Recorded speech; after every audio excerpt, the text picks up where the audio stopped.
Listen, you guys know what this is all about, right? Right? What's it all about? Spurgey? Hard work and having fun. That. This is about winning. Oh, yeah. This is about winning. This is about winning, and welcome into Judd's Hockey Show. Zolgad, Declan Goff, potential appearance from the Whisper. We don't know yet. We're hoping. But I bring to you, following the Wild's win tonight, a Wild care package. Victory care package from St. Louis. It's the It's About Winning towel, which, of course, it's oh, wow. effing Look at this. winning. Actually, let me do this. Let me give you a full screen. Yep. There you go. And what we have here, boys and girls, ladies and gentlemen, we have all the time in the world to hear from you after one of the best road games I've ever seen the Wild play and dominating the Blues. I've got, because our sponsor, of course, is my friends at Surly Brewing, Omar, Dave, Stu. Stu, happy anniversary. Saw a picture of him and his wife. Oh, very nice. That's also, very nice. Chip Scoggins and his Yes. beautiful wife, Amy. Happy anniversary to you as well. But I got the Surly Brewing Furious. I've got the Surly Brewing Coffee Bender. I've got the, I believe that's Furious right now. Anyway, and we have all the time in the world to talk about what was, Declan, a damn near perfect playoff road game. And Amen. I don't say that lightly. Sports Dad does not praise often. But my God, if you were to draw up how to take a crowd out of a game, if you were to draw up what has to happen to effectively win a playoff game, the ingredients, much like good beer, were all stirred perfectly tonight. I talked about it on the talk because I was on TikTok between the first and second period and the second and third. After each period, I raved about what we saw tonight, and I will rave on this show about what we saw. It was off the charts good. I mean, that's all I have to say. It was off the charts. Lots of things to get to. Eriksson Ek again, great. Fleury early saves that were absolutely instrumental, and then the Wild scored 30-some-odd seconds into the first period. But just everything about that performance tonight is the blueprint for road success. Stayed out of the box. At the end of the first period, Hartman was challenged, I think, by ROR, my man crush. You love They him. basically batted it away and said, I'm out of here. I'm not going to participate in your reindeer games.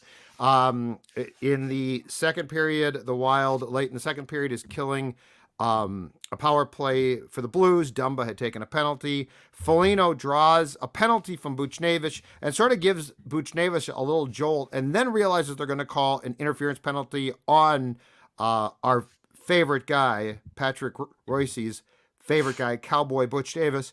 And so Foligno literally, as I got on Twitter from a fan, like cartoon, like bolted to the bench, like, okay, I'm out of here now. Just a brilliant game, I thought. Dude, from the opening shift. The floor is yours. I'm blown away by this. I can't. This is as high praise as I've ever seen you give It's any team. And unbelievable. look, they deserve it. They deserve it. So I'm definitely not surprised that you're this bullish here. But from the opening shift, man. And look, St. Louis is down 2 out of their top 6 defensemen. Scandella was a game time decision, and the Wild have taken advantage of it. Huso looks like he's completely a deer in headlights. He's not the same guy he was in game 1. I would be shocked if they don't go to Binnington for game 4. But in general, what more can you ask for from your team on the road in the playoffs, and for them to set that tone right away? And then, I mean, look, Kirill on the second goal, like the first goal is nice, right? Like just a great one-timer from Greenway. He makes it 1-0. Yeah. But then Kirill, who comes in alone on a breakaway, misses, but has the presence of mind to throw it on the back of the goalie. I mean, God, Judd, how many times have we seen like, oh, there's Stella. Hi, Stella. I got Vinny roaming around here somewhere, but it's Stella's Vinny's wanted to bedtime. be on. She was on the talks, and the kids love her on the talks. So. Yep. But now she wanted to appear on this show. And I just said absolutely after that game. It's past Vinny's bedtime, but I'm glad Stella at least did make it on the show. But at the same time, Kirill having the presence of mind to then throw it in the back of the goaltender. Oh, like, God.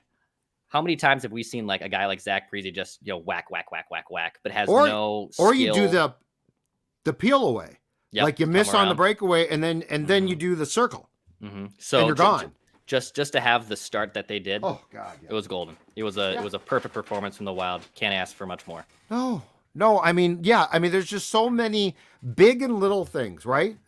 Big and somewhat subtle things that they did tonight. I mean, Fleury, at the outset of the game, the Blues could have scored, I think, like 12 seconds in. He makes a huge save. He again tonight made a variety of enormous saves, but they played such a smart game. And then what I loved, like, this is why I'm excited. This is why I'm praising them. And this is ordinarily why I rip on these teams, because I hate them a lot of times. But like tonight, the Blues get the ROR goal. It's 4-1, right?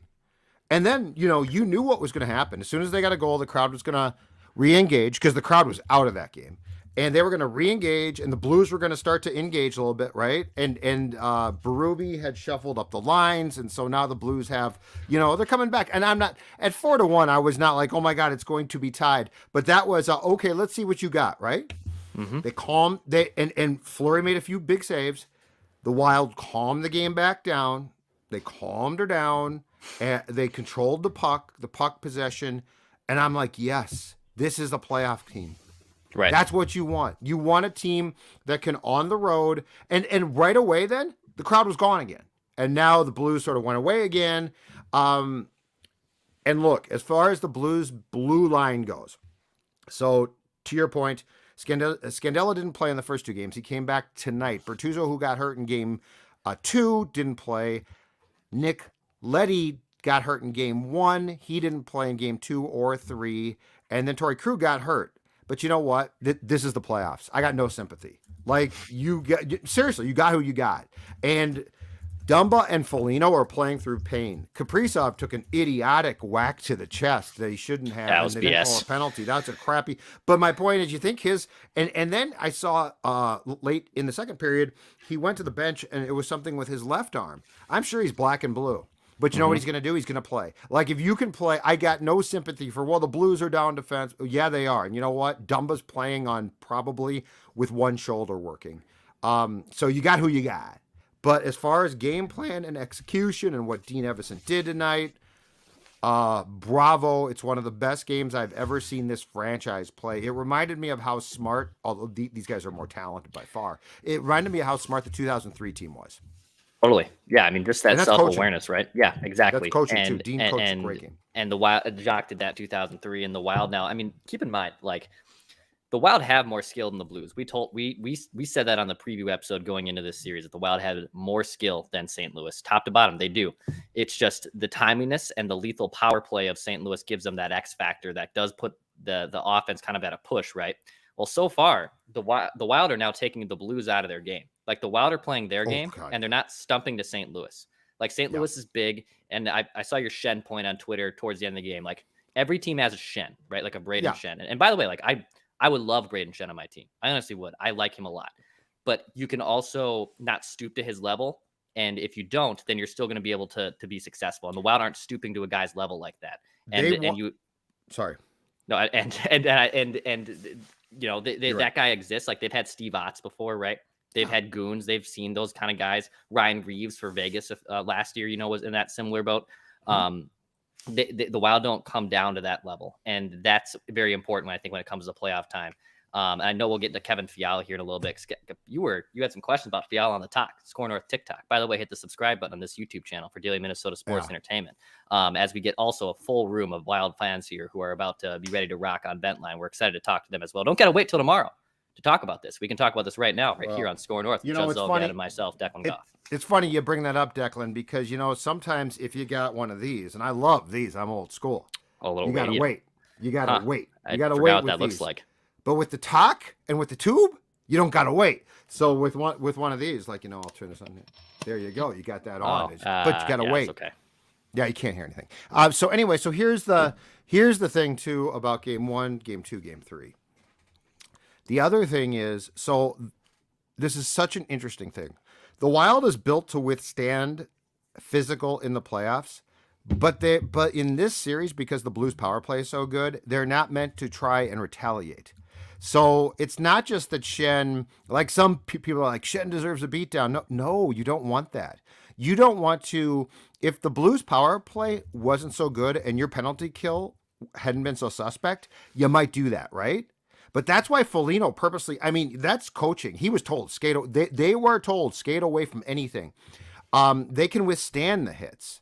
But what they can't do is get mad back and retaliate, because then if they go, that's what the Blues want. So like Schenn is ineffective if he's allowed to just run around. If he's beaten up, he's effective. That's helping him. He wants you to do that. So like this is all about turning the other cheek. As a Catholic, this is a very Catholic series. Wow. It's a very Christian series. You turn the other cheek, but that doesn't mean that you're being weak. Weak is if you're like, oh, I'm getting beat up. What the Wild is built to do is withstand this. Now, next series might be totally different, but within the confines of what we saw in Game 1 compared to Game 2 and 3, I love the fact that they basically said, St. Louis, you do. And St. Louis in the first period was running around like madmen. And the problem they've got now is this. That's the 2019 Blues. They're reverting back to the team that won the Stanley Cup. Problem is the roster's not the same. The Blues should actually try and go skill versus skill because they can score goals. But instead, they're like, we're going to rough up the Wild. And their problem is, one, it's hard to rough this team up because they're tough enough. And two, that's not your DNA for 2021-22. That's your DNA Correct. for 2019. So anyway, there's just a lot of things that Dean did a great job tonight of preparing his team for, and the last two games have absolutely been demonstrations in lots of ways of the X, Y, and Z of how you win playoff games. Praise be to Kirill and also with you, Marc-Andre Fleury. That's exactly all I'll have to say there. Turn the other cheek. All right, Judge, should we get some Wild fans here? Yeah, we got let's. a whole list you know of what? I'm going to break fans about open to a join. Surly Furious. You my crack that favorite open, beer, and let people talk. As we do that, let's get my guy RJ. RJ, how are you, pal? Welcome to Hey Wild guys, Land. how are you? Hey, thanks Good, for having me back on. Hey, towel waving game. So much different than when I was last on. Judd, I wish I could see you wave the towel, but we'll save that for the Game 7 right here. victory. You got it? If you got it, go for I it. can do it. I can do it for you, RJ. I can wave that towel. There you go. They deserve a towel wave tonight. They do. I tweeted at you, and I think you saw it, but Fleury was phenomenal tonight. I was so blown away. And Declan, I so adamantly disagreed with you. Them going Fleury into the series. I thought Talbot deserved it. I could not have been more wrong. And I got to give all credit to you and all credit to Dino, who actually makes those decisions. Yeah. He Don't give me the credit. That's Dino thing. you were an advocate for it, so I'll give you a little bit there. But oh my gosh, I thought he was the difference maker tonight. He made some huge saves, some flashy saves, classic Marc-Andre Fleury saves. I think they showed on the broadcast, third tied for postseason wins. Absolute performance by a true professional tonight. That trade truly paid off tonight.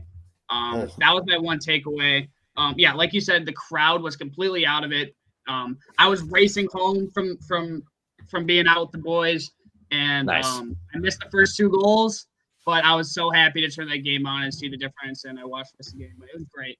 And then one last request for you before you guys let me go. Get Surly in Indiana. I go to school in Indiana. I love the Furious. Can't wait to be back home. Get Surly here in Indiana if you can. I wish I could have it here, but I'll have to stick to my regular boots here.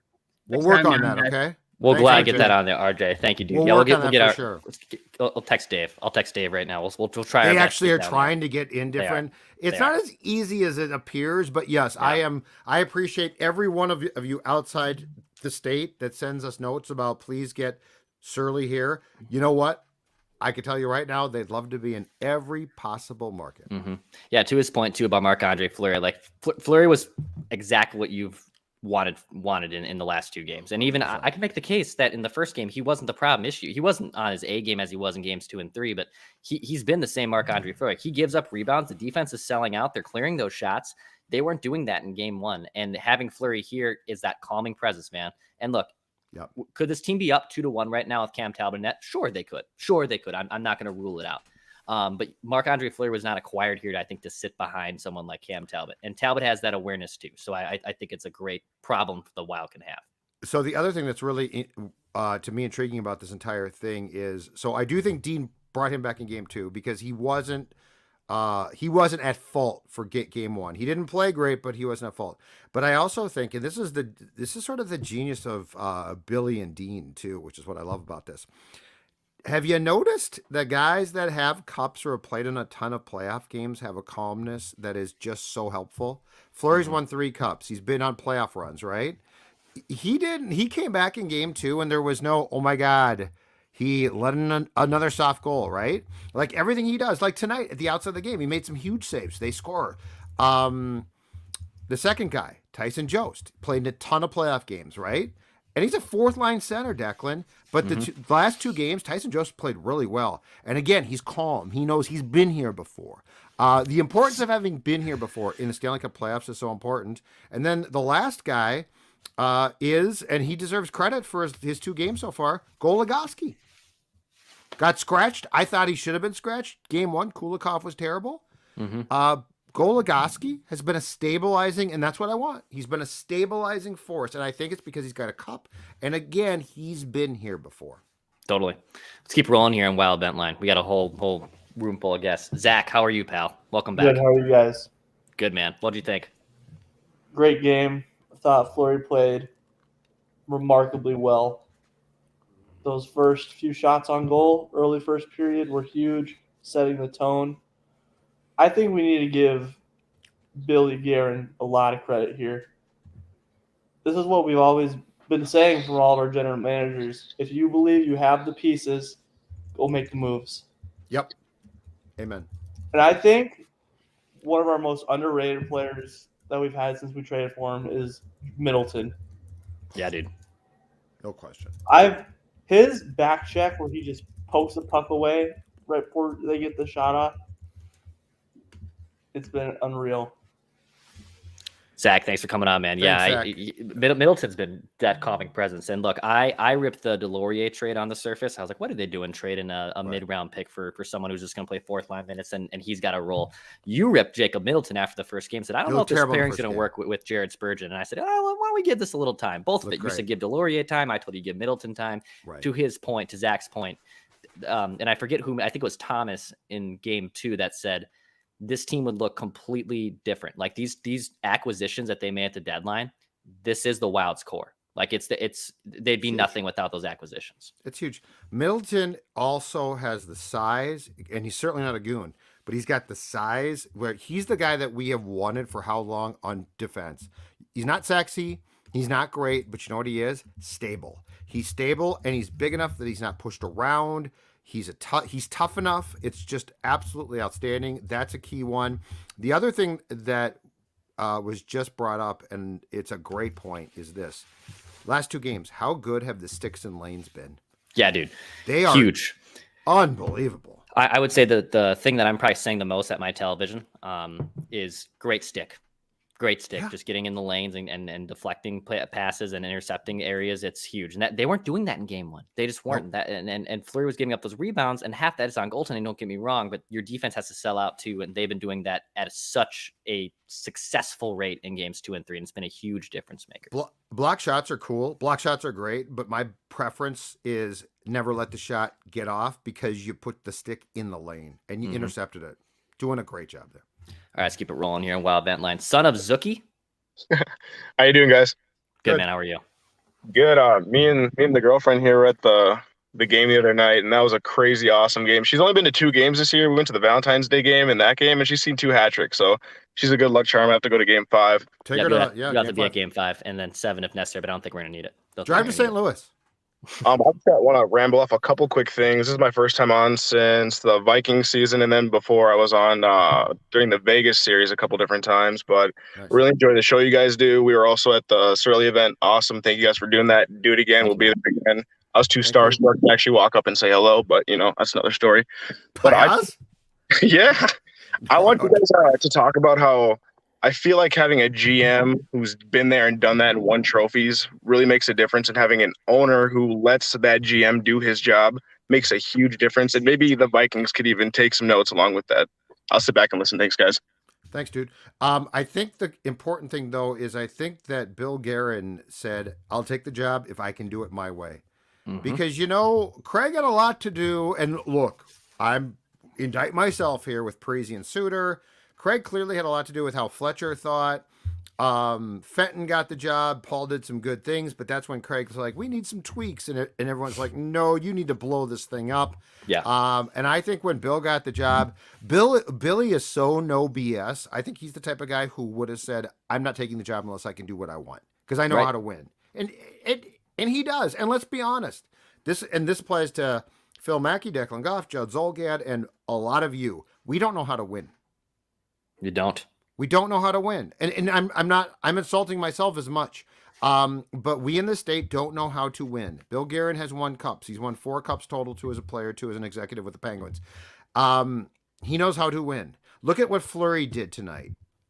He's not perfect, but you know what he is? Calm in the face of immense pressure. Do you know what we do in this state in the face of immense pressure? We choke. There's no room for petty bull. So I give Bill credit because my guess is Bill Guerin told Craig, I'll take this job, but you got to let me do it my way. Judd, a quick point on this too. Frank Cervelli pointed this out, I believe, of Daily Faceoff, because the cap's going up next season. By up, I mean it's going up to $82.5 million. But because of teams being over the cap or buyouts and whatnot, the Wild technically, even though the cap's going up to 82.5, they only have 69 #nice $500,000 in effective cap space for next season. Mm-hmm. So they only have $69 million to play with to fill out their roster due to those buyouts to Parise and Suter. Yeah. So, and look, this is also a larger conversation for the offseason, of course, but it's also that risk and that problem that they're going to have to deal with for the next 3 consecutive offseason was worth where this team is at right now. The reality is this, Declan, and I can say this with a lot of confidence. The reason why these trades were made and the reason why this team is clearly right or wrong, it's right, but I mean, whether it works or not, why this team is going for it is because of that. There's a realization that the Wild might have some very nice high draft picks in the next coming year. I mean, things could go great, but they also could fall apart. They're going for it because of exactly that, because they know what the price of poker is. Again, somebody who knows what they're doing is calling the shots here. Mm-hmm. This is not the Wilfs.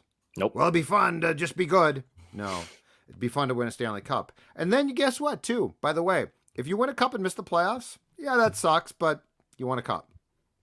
Ain't no one in this town going to complain if you win. No kidding. Let's keep it rolling here on Wild Bet Line. Full room. Over 1,000 people watching us right now. Thank you so much. Hit the subscribe button right now. Awesome.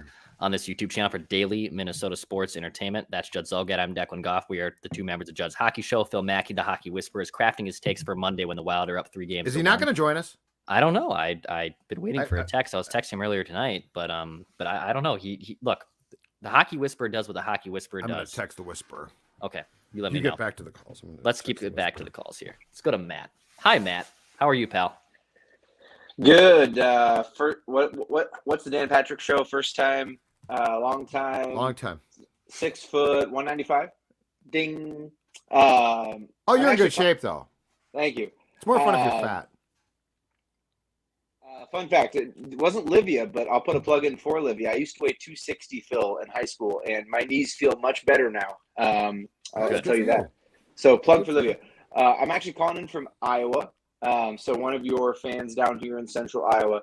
Love what you guys do. I wanted to talk about, Dex, your comment on good sticks. Oh my gosh. Mm-hmm. My wife was sitting next to me, and I think she got tired of me saying it after about the 10th time. I was like, wow, great stick. Can you talk a little bit about, I guess I'm kind of a hockey initiate.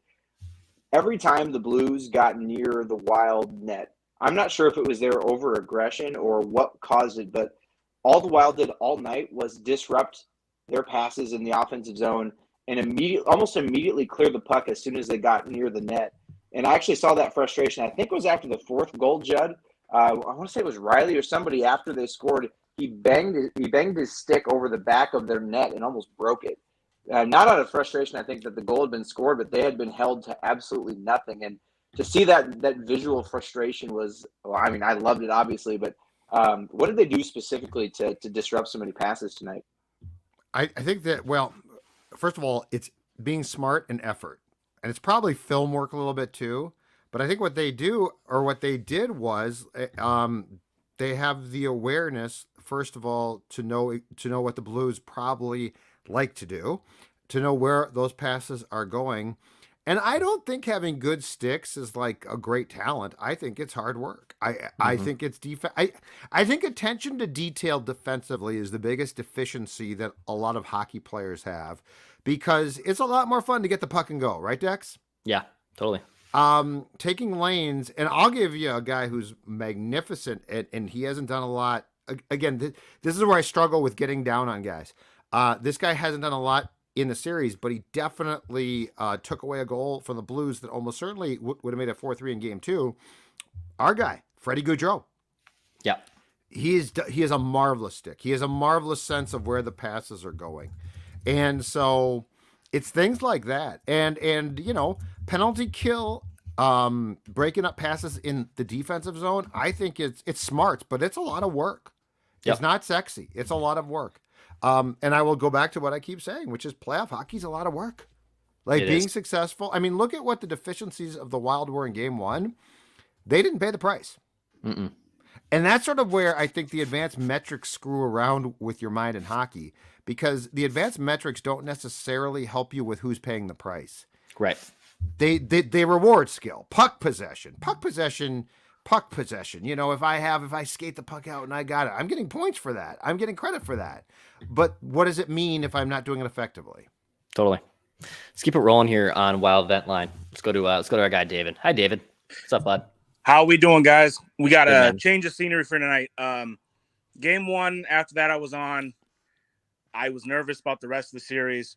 Game 2 was better, still had some nerves. Game 3, by the middle of the third period, I had finished folding my laundry. I was so comfortable with how this team was playing. I love what you're doing. I love how you're thinking. And I had a non-sponsor beer to finish off here. That's okay. No, that's okay. fine. That's fine. Couple things. First of all, Edmonton's killing the Kings. They may make it out of that side of the bracket. That's how good they look right now. They are I think so too. destroying the Kings. Blue line, the Wild have shut down the Blues' entrance to the blue line. That's been great. Mm-hmm. Fleury cleaned up the rebounds for the most part. Either they're getting smothered or there's people to clean it up. Mm-hmm. And Jordan Greenway has turned it around, and that Grief line looks like the best line in this series. And I don't know if it's particularly close. My question is, and again, somebody who's smarter at hockey than me, if the Blues switch from Uso to Binnington, Mm-hmm. what challenges does that present for the Wild going forward? Like, besides the cup winning pedigree, what is the change in his style from Husso that could give this team trouble? Sorry, I hit a little quick trigger there, but he didn't say anything bad either. There. I'll say this about Binnington quickly, Judd. That here's just my amateur take on that is if you start Binnington in Game 4, which I think it's likely at this point. I wouldn't call it a lock, but I would be pretty surprised if they give it back to Husso for Game 4. Binnington's been there and done that. He's a little bit of a wild card. He's a little bit of a head case. He might be what that team needs to get their game going. Or knowing how this team just looks goaltending wise with Husso not being in there before, Binnington not being the same goaltender he was helped this team win a Stanley Cup. So he's done that before, but he just hasn't been the same goalie since then. It'd be a big gamble from St. Louis. And I think at this rate, they're going to potentially have to pay that to risk it to get the biscuit, for the lack of better words. I wouldn't be surprised at all if Binnington goes for game 4 and gives them a different vibe to try to get that team rolling. I agree that they might change. To answer the question, I think you change nothing. And I don't think there's any issue. Right now, you are controlling the series. And part of that's mental. Binnington, the change to him might give the Blues a brief jolt. But everything that you've done the last 2 games, especially tonight, was damn near perfect. So there's no real fundamental change of, he has a different style, blah, blah, blah. You play your game. The Wild didn't play their game in Game 1. It's why I don't care what you tell me about how they did play well. They got away from some of the fundamentals that make them successful. Binnington and Husso do not have the experience, even though Binnington has a cup, that Fleury has. But most importantly, you just continue to play your game. And you know what, too? This is a very important point. The Eriksson-Ek line, the Grief line, in the playoffs, slotted the way it is right now, is a line that championship teams have. Because what do? They match up against the best offensive line on the opposing team. but the best offensive line on the opposing team can't handle it when, and this is the tough nut to split. They can't handle it when your line that's supposed to shut them down has offensive skill as well and can turn and make them have to go on the defensive. So you just continue to play your game. And you've also got, flat out, the best player in the series, one of the best players in the league, in Kaprizov, who, by the way, is more complete than most star players, which is why he's a superstar player. So all of these things don't make me concerned I really think, and this is spouting the company line a bit, but I really think, Declan, as long as the Wild plays their game and sticks to their game in this series, they're now in good shape. Yep. So I'm not afraid of what are the Blues going to, are they going to change gold? They can do whatever the hell they want as long as the Wild, to use a cliche, plays within itself. I told you going into game 3, who wins game 3 wins this series, and I'm not going to back off from that. I know heard the Wild stat won it. on TNT too. 66, I think they said 67. 67.5%.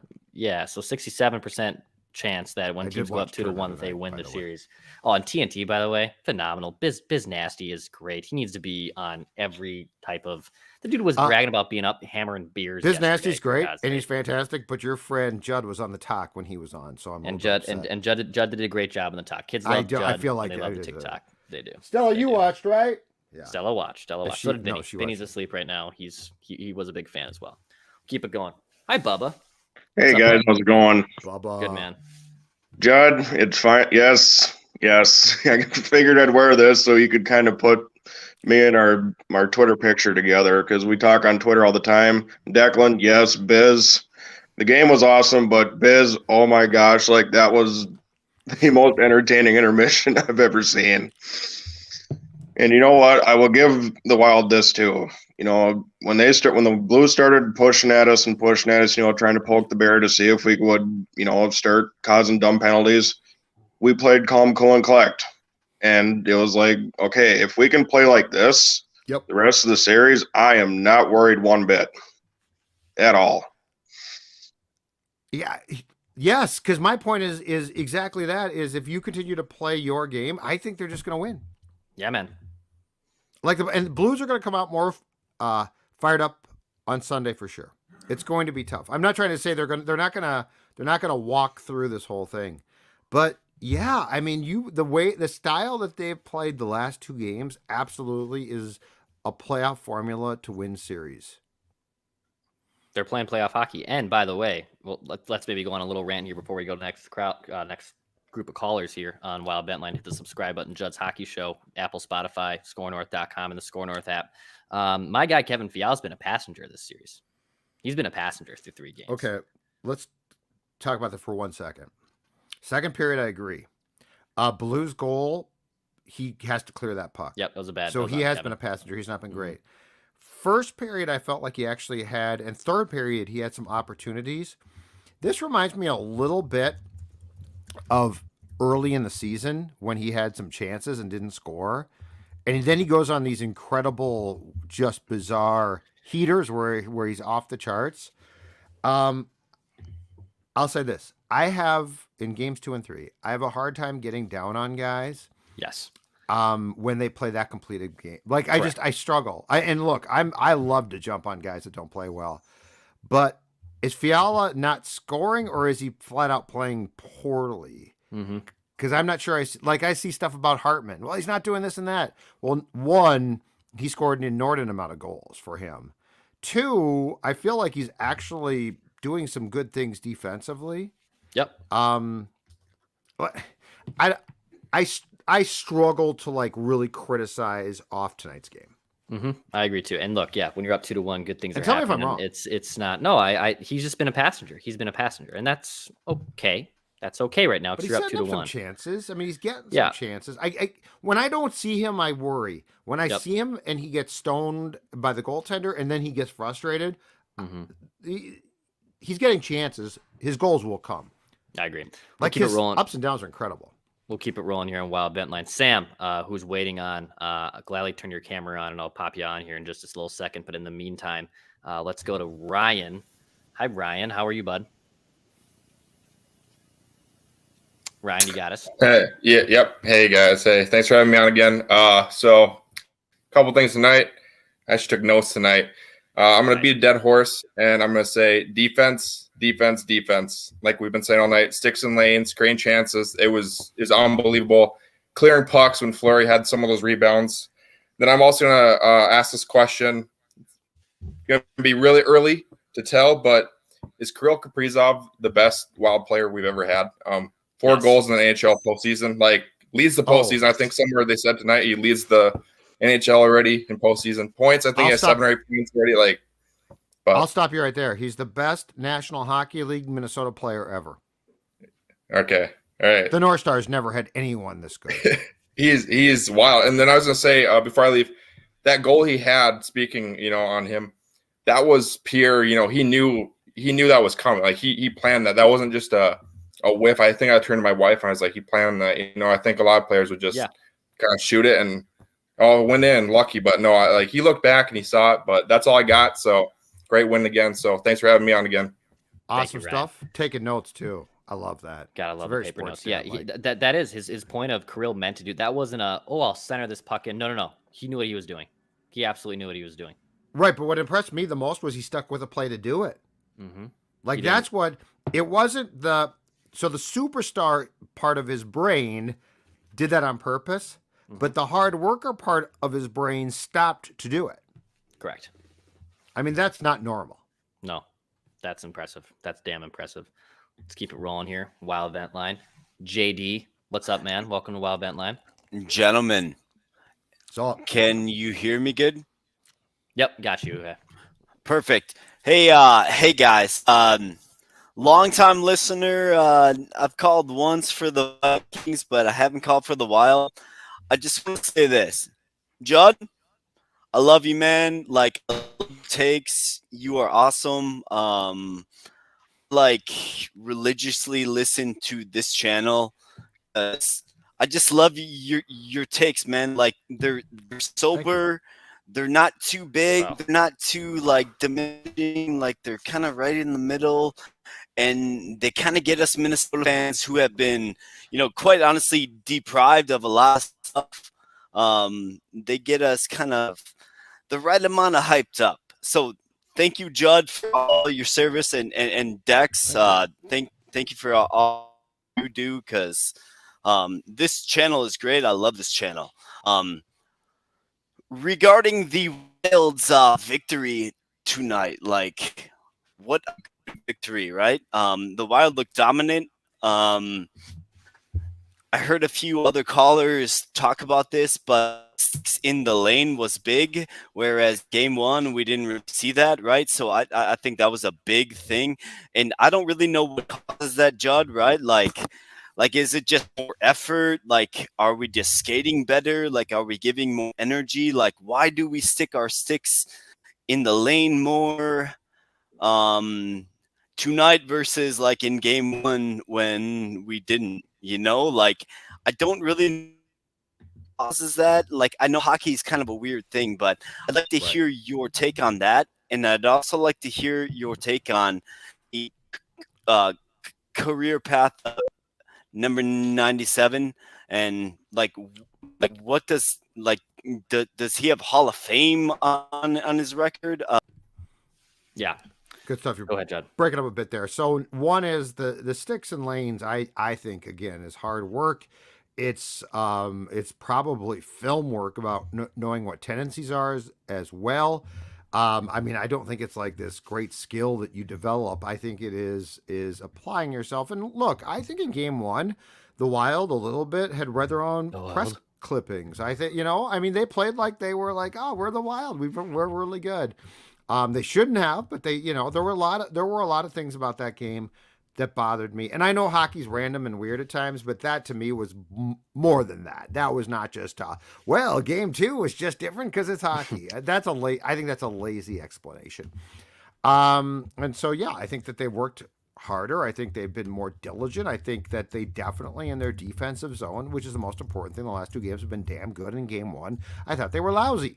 So that's the that's the first thing there. And then what was his The career trajectory. Oh, just Kirill Kaprizov. He's a Hall of Fame talent, no question about it. I mean, he's got to put together a longer career, obviously, but he's a Hall of Fame talent. He is. I mean, it's not close. He is the best Minnesota player, best Minnesota National Hockey League player, not necessarily from here, although that's probably true too, but the best one that's played for the North Stars or Wild that I have ever seen. And I think from talking to people who saw the North Stars, who were an expansion team in 1967, I think they also agree he's the best player. He's the most complete player. He is, for all we could say, like, well, Gaborik was a great goal scorer, but Gaborik's far more comparable to Fiala. Kirill Kaprizov does things that very few human beings can do on hockey skates. It's that simple. Neil Broughton was a fantastic playmaker. Was he as good as Kirill, though, overall? Absolutely not. So, yeah, Kirill Kaprizov, if he continues to play like he's playing now for several years, is a Hall of Fame player. No doubt. I agree with you. Hands down. He's the best Wild player I've ever seen. It's not even close. Opa. As Nathan says. Which they've started to play now after goals, which is fun. I do love it. Hi, Brody. What's up, Hey bud? there, guys. First of all, amazing dominant Game 3 win. I also wanted to kind of show off a little bit of my man cave back there. I got a framed Mark Johnson jersey. Nice. Also a picture of Gaborik that was signed by him. Nice. And if you wouldn't mind, I could show you one other thing real quick. Yeah. This is my Wild Watch studio. So I have Judd, you need this. This is what Judd needs. Where's my invite, dude? And then I've got my basically sports corner with the Brodeen gloves and pucks and signed baseballs and a whole bunch of other stuff. But if Love you it. give me 1 second, I do have the lights. Oh, look at that. That's damn cool. But I'll go back to talk about the game. No, great. Love it, That's Brody. awesome. Thank Love you. it, man. Love seeing that. Love seeing the caves. It's The quite man caves are man always cave. welcome, sports caves. It's going to be a little bit different in my next home. I'm getting married soon, so Congratulations. I have to adjust a few things. But yeah, as far as Just keep it Game 3 downstairs. She'll be fine with it. Just Yeah. don't try and put it in the living room. Oh yeah, no. It's going to be in I its got my own room. room here. See, this is my room. Oh yeah. Everything's Yeah, jammed in this room.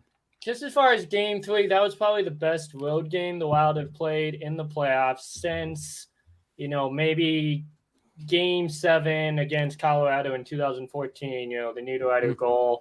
Like, that was a game where we had to come back 3 or 4 times. We were down by a goal, and we just kept fighting. This game, we obviously had a great start, and even when the Blues kind of got the momentum, like, we were able to, kind of stave off that pretty much, with the goal by Kaprizov. So I don't know. It's just really refreshing to see the Wild actually not seem to get rattled, like they normally would. And I would say one of the big things is their power play has looked more effective. They've been getting shots from one-timers. They've been getting rebounds. And then just early in the season, they were just passing the puck. They didn't know when to take the shot. And, it's super nice to see the Wild actually being successful, doing the things that they know they can do. And, before they were maybe trying to force things. And even against, even the first 2 games, I didn't think the Wild played the best. I thought they scored 6 goals in Game 2, but they just played a better game tonight. And, if they can play like that in Game 4 and 5, they'll be on their way to Colorado. So really appreciate you guys having me on.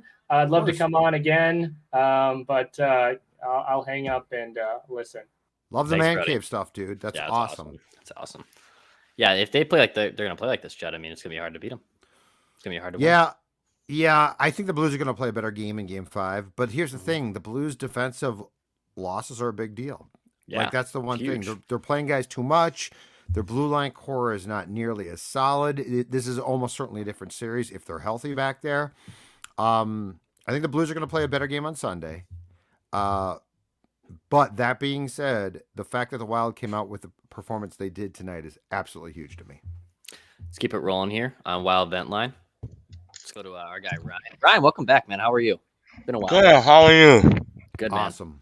So the last guy kind of like showed some sports memorabilia with some wild. So I'll kind of show you some 1980 Olympic hockey gear. Nice. Oh, very cool. Love that. Oh, dude, that's great. Who signed that? Bill Baker. Oh, yeah. Bill Scored the Baker. tying goal against Sweden in game 1. Yeah, local Minnesota boy. Love it. I met him at a local Dentist. hockey tournament when I was a kid. And that's how I got that jersey signed. But tonight and game 2 as well, it seemed like the Minnesota Wild kind of went to school on how the St. Louis offense would go to work. And I started to notice the Wild would only send one guy up towards the top of the circle and two guys from the face-off dot and below down to try to keep away from those rebounds. Do you guys think that is completely done from film study or from the style of goaltending that Marc-Andre Fleury plays? Thanks, dude. Yeah, Dex, go great ahead. stuff. Yeah, his observation there, Ryan, of having those guys down low and then still keeping people up top, it's huge. I think that's what was a big issue in game 1. Like Marc-Andre Fleury is 37. He's not going to move and he honestly change the style he's just going to play now that he's up there in age. Like it's not going to change of who he is. So when he gives up those rebounds, that defense has to sell out. And Ryan's dead on there. Like having those guys there. This is where also I do miss our great friend Lindsey Brown, LB, killing it in Las Vegas right now because she would be great to break down that goalie dissection, that defense in front of you. She's got time. Making it down. She does. She just said Vegas isn't in the playoffs this year. She can join us. But Marc-Andre Fleury too. That observation, dead on. That's exactly the type of goaltender you're going to see from Marc-Andre Fleury. Yeah, and they definitely made some penalty kill adjustments after game 1 as well. I think in bringing guys back a little bit. Yeah. But that being said, when the Blues put 5 forwards tonight at one point on, I think it was their second power play, I'm all for pressuring them. 5 forwards don't know what to do. There's no quarterback. When you got 5 forwards, there's 0 QBs on the power play. So, but yeah, I think they definitely made adjustments. And I also think that Fleury's done a better job. It's not that he's cut the rebounds out. I think he's done a better job with rebound control since game 1. Don't you? It's better. I mean, it's not great, better. but he's direct. But he's, it's all where you put the rebound too. Correct. It's the direction of where he's trying to put it. Yes, that has changed. I do agree with you there. All right, we'll keep it rolling here. Wild Bet Line. A few more callers left. Let's go to John. Hi, John. How are you, man? Good evening, gentlemen. How are you? Good, man. Doing well. Happy night tonight. A couple things that I've noticed. First of all, does it seem like we're winning more face-offs, especially key face-offs? I would say since beginning of March, it seems like it's been trending that way. And I know we're going up against one of the best face-off men in the NHL regularly. And it seems like we're winning a lot of key face-offs, which is setting the table like Brodeen's golden night. And also, something happened to me tonight. When we went up 3-0, there was not a doubt in my mind that we were going to win that game because a Hall of Fame goaltender just doesn't give up 4 goals in an NHL playoff game. That hasn't happened until tonight. And yeah, game 1 was terrible. I had to listen to Kyle Brodziak scream a couple times just to get over it. But I am overjoyed in the way we're playing, the discipline. The only knucklehead play I thought was Fiala had some time and space on the wall there to clear the puck instead of getting it the right way. But correct. Again, I appreciate you guys. I first started watching this year, and I really, really started liking you guys when you waved the flag on the Fleury trade. So that's what. Well, then hold on, because the flag is still. I got the new flag now. The new towel, huh? Love the Heartseed shirt there from our guy Chief as well. Love the that's great. Yeah, the shirt I went and got out of the mailbox tonight. I'm on top of a mountain in Wyoming, and I figured tonight, so I saved it for tonight, and I won't put this in the washer for the rest of the series now. I respect it, John. We'll Thanks see it for coming again on, Sunday, man. dude. Thank you. Appreciate it. Love that coming on from Wyoming. Yeah, that's great. That's it was a near damn near. Isn't that great too? When like you have that feeling of like, hey, they're kicking ass early and they're gonna hold this league. So you have that goaltender that to back it up, and the team in front that's still not gonna give up. And the only thing about the O'Reilly goal was the fact that the Blues then pressured them for a while, and then the Wild's like, no, we're taking back the control. Like that's a Minnesota. That's the whole 4-2 thing in game 2, right? Oh my God, they're gonna blow this. It's gonna be 4-3, and for a second it looked, and then Gaudreau makes the backdoor play to break up what looks like it's gonna be the 4-3 goal, and then Kaprizov makes the play and then gets the goal. These are all calming things. They're all, as Phil, as I should say, excuse me, the Whisperer likes to say, they're all reference points. Right. They're all very important reference points. And I love the fact that because the playoffs they're not supposed to be easy. Like, it's not supposed to be, well, they won 6-0 and that wasn't that fun. They're supposed to have a little bit of adversity that you have to, like, learn from. And they did that again. Keep it moving here. Wild event line as Judd cracks another Surly there. Thanks to our friends at Surly Brewing. Yep, got to keep it up a little bit. Yep, the coffee vendor. It's, you know what it is? Saturday morning. It's time for coffee. Dak, what's up, man? Yeah, Doc, how's it going? Good, buddy. How are you? Doc, what's up?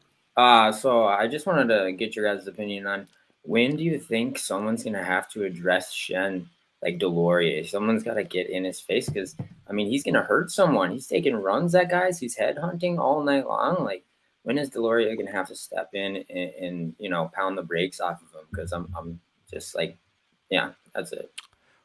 Doc, first of all, the most important thing was this. Early third period. Did you notice who Eriksson Ek knocked off the puck? And then Foligno picked it up behind the net and fed Eriksson Ek for a goal. It was Schenn. So that's how you get at him because he screwed up and you scored a goal. Second of all, I don't think you address Schenn until you have the series in hand. If you are about to win the series and it's the third period, you know, let's say in game 5 game 5 or 6, yeah. And you want to send Delorier out there to beat him up, good for you. That's awesome. Before then, I don't do it. Anything you do that addresses what Schenn is doing is a nod to the fact the Blues, what they're trying to do is working. Yep. I thought the Ek hit to jar the puck loose from Schenn was the most effective thing that you could do in the short term. Because you do not want to put him on the power play. You do not want to address because this isn't even their style. They're out. Them running around in the first period to me was such a huge tell because that's not who they are now. Correct. It's who they used to be. It's not who they are now. They are basically saying to you, we're desperate to have you draw penalties, so we're going to do dumb things. Let them do, the Otts, right, Dex? The Roussels, to go way back when, the Bertuzzis. Let them do their thing. Let them run around and be out of their mind crazy and ignore it. It drives them nuts. I also think there's a time and place for Delorier to drop those gloves, but yes, don't take the bait. Take it. Right. He knows when he wants to do it. He'll know when he wants to do it. Late in the series. And I do agree with the point. It needs to be Delorier. I do not want Foligno fighting. I don't want him taking any chances. I agree. Keep it moving. A few callers left. Pete, hey, what's up, man? Hey, it's a great night to be an away fan here. You know. Oh, nice. You're in St. Louis. Yes, sir. I am a Wild fan in St. Louis. Great game. Great to see fans leaving. You know, kind of a little bit of a payback from game 1, right? Leaving early third period. I was behind Husso for 2 periods. So I was about 8-9 rows back. I have a buddy that has season tickets. So nice. You know, I'm tapped in with the Blues fan base, but they're worried right now. And I love it. You know, it's the first time where the Blues I feel like are a little bit nervous about the Wild this series, and I've gotten a lot of chirping after game 1 and game 2. We kind of proved ourselves, and this is perfect. So what are the Blues doing? Like the first period, that's not them now. Like they're running around trying to be goon it up. That's who they were in 19. What are they like? Are they that scared? I don't understand. Well, they're If kind they of have a strategy. compensating, right? They're overcompensating for their lack of defense. So they're kind of Okay. playing like what I feel like that first game before the end of the season. The first game against Calgary, really that back-to-back, right? Where we made our trades. Maybe that was before, but we made our trades and we thought we were the tough kid in the block, and we got away from our game. We're really like, we can back our skill up with some toughness, but we really are a skilled, fast Colorado Avalanche-esque team with a little bit of grit. But we're not going to run you out of the building.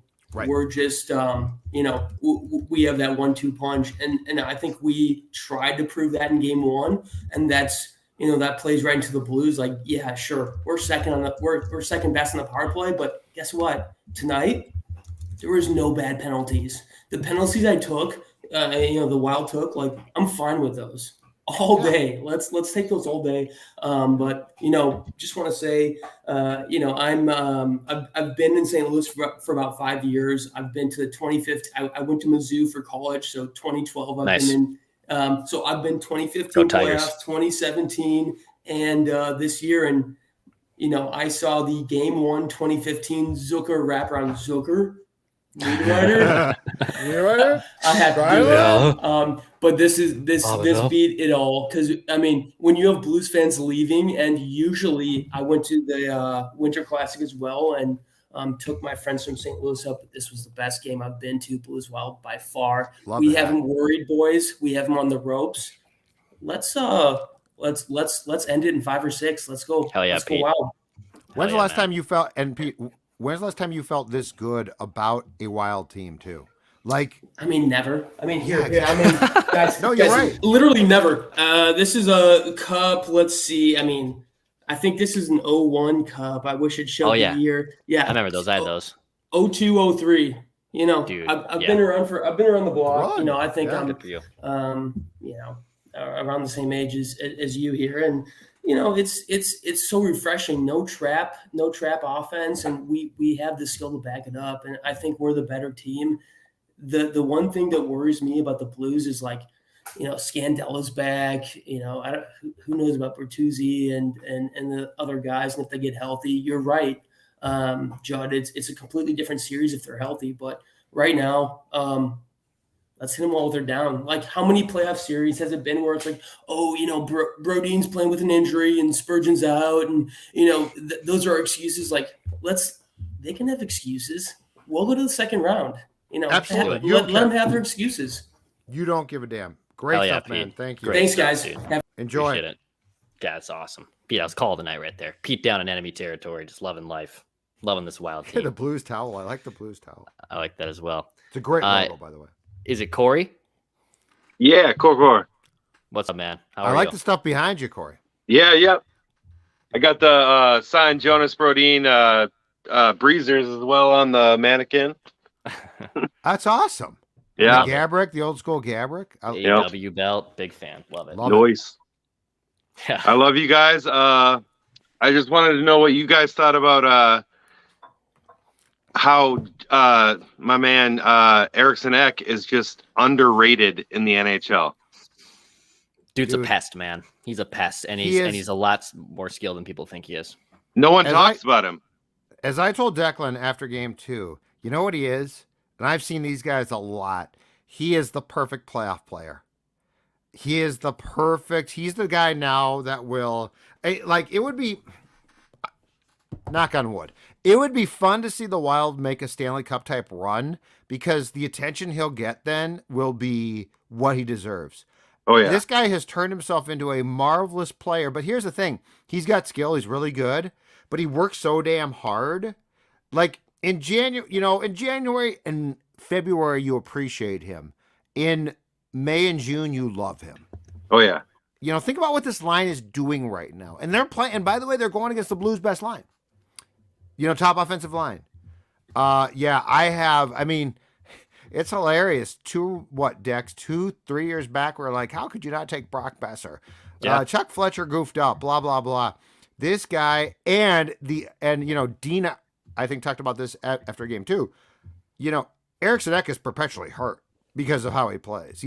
Something's always wrong. He doesn't even go in the training room. Winning player. Yeah, man. So you're right. 100% right. Great stuff, dude. Love him too. He's been awesome. Thanks for coming on, man. Appreciate Love it. the breezers. That's great. Yeah, that's actually awesome. All right, let's just maybe one or two left here. My guy Colin down in Florida, right? Yep. How are you, Colin? I'm good. How are you doing? Oh, that's Good, a dude. great Well, North old Stars. school 70s-ish. 70s. Gotta bring It's a Neil Brown jersey, but yeah, you know. That's great. Love it. Yeah. What'd you think of the game, I loved it. They look tough. As Billy would say, they look tough. This is back like 1991 when they had Bobby Smith before they moved. And they looked awesome. They looked incredible.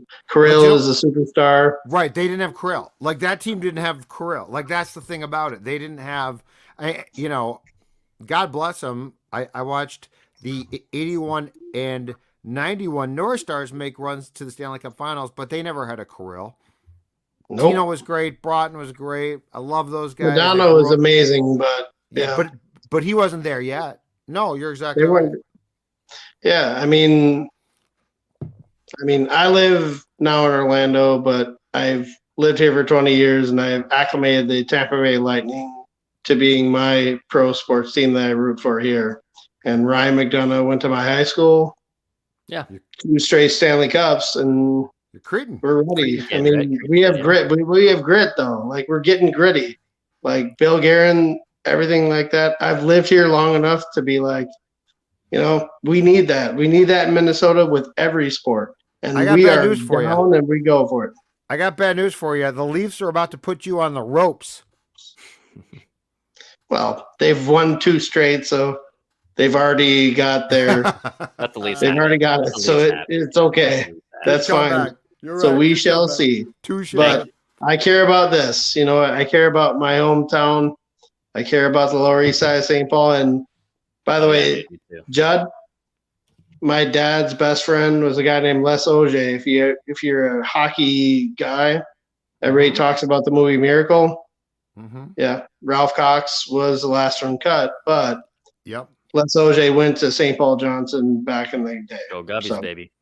Awesome. Love it. I saw him Love in the it, Colin. 84 state tournament. Fair enough. East Side Pride, Colin. I'm from East Side Pride. Athlete. Love you it. guys. Thanks, Colin. Hell yeah. Love me. Any St. Paul guy is a friend of mine. So love that. Good for Colin there. All right. Well, let's try Sam. Hey, Sam, if you're hanging out in the green room there, if you want to turn on your camera, I'll see if I can get you on here to rap. Otherwise, let's see here. Sam. Hey, guys. Up, Didn't know. I have my little thing down. You're good. Thanks, what's up? Good to see you again. Thanks for having me back. Obviously enjoyed myself tonight. Love the game plan, discipline, the sticks. Just a quick hypothetical for you. You're going to game 5 at the X, not as journalists, not as podcasters, just as fans. Let's take away goaltenders because it's not interesting. Let's take away Kaprizov, Fiala because it's obvious. And just for fun, let's take away Ek and Zuccarello. Whose sweater are you wearing and why? Oh, it's a great question. Oh, hold on a second. So Zuccarello, Kaprizov, and Fiala off the table. I mean, it's Foligno on the table. Is that still on the table? Yeah. I would wear a Marcus Foligno jersey. That's my answer, but yeah, I would probably go. You know what I'm wearing? Foligno. Number 5, Jake Middleton. Okay. I love what he's become. I love what he's become. And I said after his first game, I'm like, he didn't look good, and he didn't. But I have wanted a defenseman like him on this team forever. Because he's not flashy, he's not sexy, but he's really good, and he provides a big man presence. And I can't tell you how important I think a guy like that is. And plus, I think Jake plays like I live my life. Not flashy, but he stands people up at the blue line, and you're not going to get away with BS. Sexy. I'm wearing a number 5. Love it. Great question, Sam. I love that, man. Good to see you guys. Have a good night. Appreciate you Awesome, coming on. dude. Thanks. You. Perfect question to wrap up here. I actually saw a question on Twitter tonight that I loved. It's sort of a jinx question, so I will knock on wood before I say it. But the question was, and I forget who posed it. But it's a fun one to think about. If the Wild won the Stanley Cup, Mm-hmm. who would Jared Spurgeon, because the captain gets the cup, who would he hand it to first? Because that's always a big honor, you know? So, like, the captain gets it, and now he passes it on. The answers I saw from a couple people were Foligno. But I was trying to think, I thought that's a fun question. Like, who would be the next person to tee up the cup? It might sound kind of cheap and maybe even like lame, but I think Fleury gets it. I think Fleury is the second guy to grab that. Oh, that's not no. Kirill, I don't think maybe. that's cheap at all. Maybe I thought Kirill. of both of them. Yeah, I think Flower would be second, but Marc-Andre is such a decorated gentleman that he'd be like, give it to Kirill. Give it to someone who's been there and done that before. But I agree. That's a guy at the question. deadline. That might be a good write that down when we get there here in a week. That's a good. Well, couple I mean, weeks. I don't want to jinx it by saying No, that, but it's I mean, fine. it's a fun question. I also think at some point in time here, and he doesn't speak obviously fluent English at this point in time, but at some point in time, Kirill's going to have to wear the C. Yeah, I mean, Ovechkin wears the C. Right. Well, and you're just but he always tried. To his credit, like when he got here, he tried to like take questions without interpreter at one point. But anyway, he's just so good. Like you can't not have him be a captain at some point. Not yet, but at some point in time. But yeah, I think that's a good one. And if they won the cup, I think Fleury would very much probably deserve it the way he's playing. All right, wrap it up. Wrap it up because I'm going to drink some more of my coffee bender. You boys got a tea time here in like 8.5 hours, so I'm gonna get some rest after I post some things here and hit some bombs off some tee boxes here in about 8 hours just down the road. Hit me bombs, but you will be wearing your chill boys. My drives. Hey, just same as self plug. My drives have been it's the best I've ever driven to start a year in my life. Everything else has been a humongous problem, which does not shock. Just don't forget to drink your Shirley on the course when No the person driving the drink cart comes around. No problem. Judd's Hockey Show. Judd Zolgad, that's Declan Goff. Hit the subscribe button right here for daily Minnesota sports entertainment. We'll be back for Game 4, 3:30. Thankfully, puck drop on Mother's Day. Shout out to moms. So we'll have a 3:30 puck drop post-game show right here in this YouTube channel at about 7, 8 o'clock. And let's get some mom hockey fans on. Would love some mom hockey Like the one fans thing, on. like I love this show, and I love our callers or our appearances. We need some moms, women to come on and join. I mean, because I know there's a lot of people that love this sport. My loving girlfriend Kelsey's mom Kelly helped me up with all the setup today. Okay, There is she a did more than enough. zero, and like there is a zero judgment zone here. So let's get some moms on to talk hockey. All right, I love it. Judd's Hockey Show, Wild win. They're up 2-1 in their best of 7 series against St. Louis Blues. We'll be back on Sunday for Judd Zolgad. I'm Declan Goff, and to our friend of the show, Billy Guerin, to wrap. This is about one thing: pass, shoot, score. Listen, you guys know what this is all about, right? Right? What's it all about? Spurgey? Hard work and having fun. That. This is about winning.